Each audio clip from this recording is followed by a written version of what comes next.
Israel ने संयुक्त राष्ट्र महासचिव एंटोनियो गुटेरेस के कार्यालय से संपर्क रोक दिया है क्योंकि संयुक्त राष्ट्र ने इजरायली संस्थाओं को हमास व अन्य आतंकी समूहों के साथ संघर्ष के दौरान यौन हिंसा से जुड़ी ब्लैकलिस्ट में डाला है।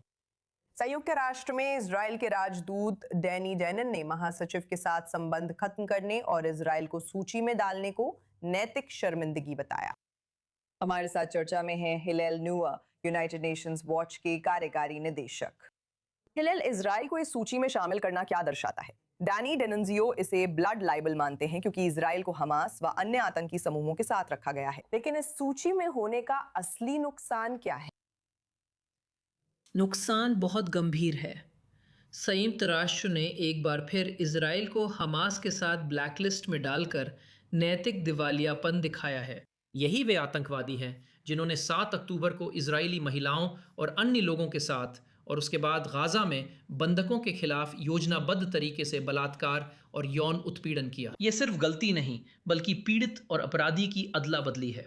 ये हमास द्वारा इजरायलियों के साथ किए गए कृत्य की जानबूझकर उल्टी तस्वीर दिखाना है। ये एक और आधुनिक ब्लड लाइबल है, उसी तरह का जैसा संयुक्त राष्ट्र ने जल्दीबाजी में झूठ गढ़ा था कि इजराइल ने अक्टूबर 2023 में अल अहली अस्पताल पर बमबारी की थी। गाजा में भुखमरी का झूठ, ये झूठ कि 14,000 बच्चे 48 घंटे में मरने वाले हैं, ये भी उसी तरह का ब्लड लाइबल है। देखिए, इजराइल ने इस नए ब्लड लाइबल को झूठा साबित करने के लिए दस्तावेज दिए, फिर भी गुटेरेस महासचिव ने आतंकवाद को इनाम देने का फैसला किया। इस फैसले ने संयुक्त राष्ट्र की बची खुची विश्वसनीयता भी छीन ली है, अगर उनके पास कोई थी। और ये दिखाता है कि संयुक्त राष्ट्र किस हद तक उन लोगों के कब्जे में आ गया है जो इजराइल से इतनी नफरत करते हैं, युद्ध में बलात्कार को हथियार के तौर पर इस्तेमाल किए जाने की भी परवाह नहीं करते। दुनिया को इस ब्लैकलिस्ट का वही तिरस्कार करना चाहिए जिसकी ये हकदार है।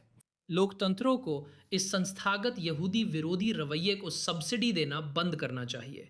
इतिहास इसे यहूदी राष्ट्र के खिलाफ संयुक्त राष्ट्र के लंबे युद्ध के एक और शर्मनाक अध्याय के रूप में दर्ज करेगा। ठीक है, क्या आप संदेश और इसे संयुक्त राष्ट्र की ओर से जारी करने वाले के बारे में और जानकारी साझा कर सकती हैं? नई रिपोर्ट के अनुसार संयुक्त राष्ट्र के विशेषज्ञ चीन, रूस, कतर से फंडिंग ले रहे हैं और उनके हितों को आगे बढ़ा रहे हैं।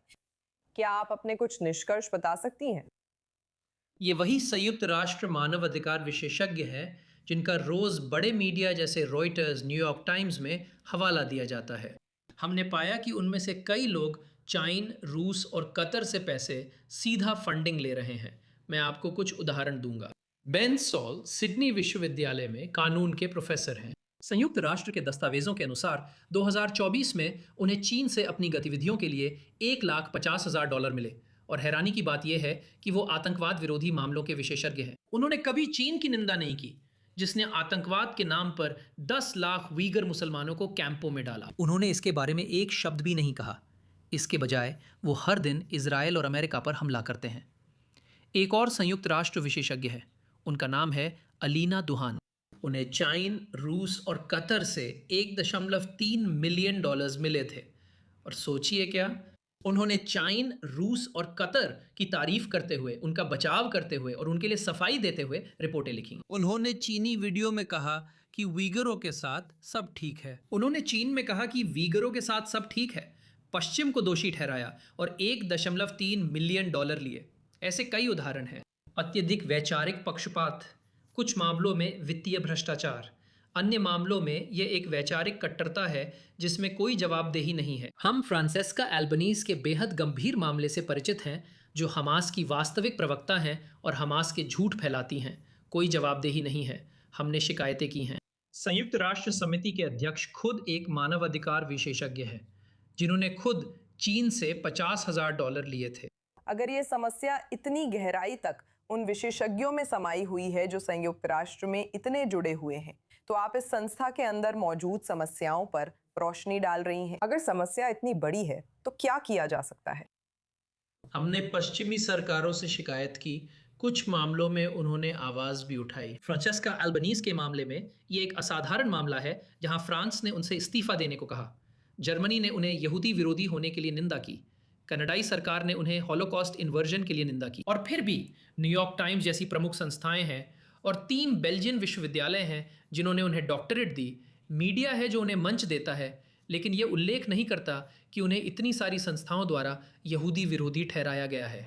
तो हमें जो चाहिए वो है कि सरकारें आगे आएं। हमारी रिपोर्ट जो हमारी वेबसाइट unwatch.org पर उपलब्ध है, प्रमुख पश्चिमी सरकारों से आखिरकार उन्हें जवाबदेह ठहराने की अपील करती है।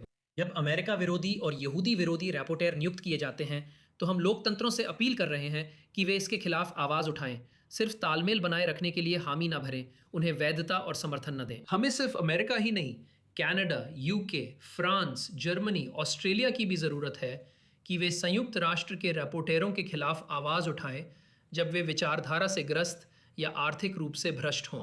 और हमें उनकी जवाबदेही तय करने की ज़रूरत है।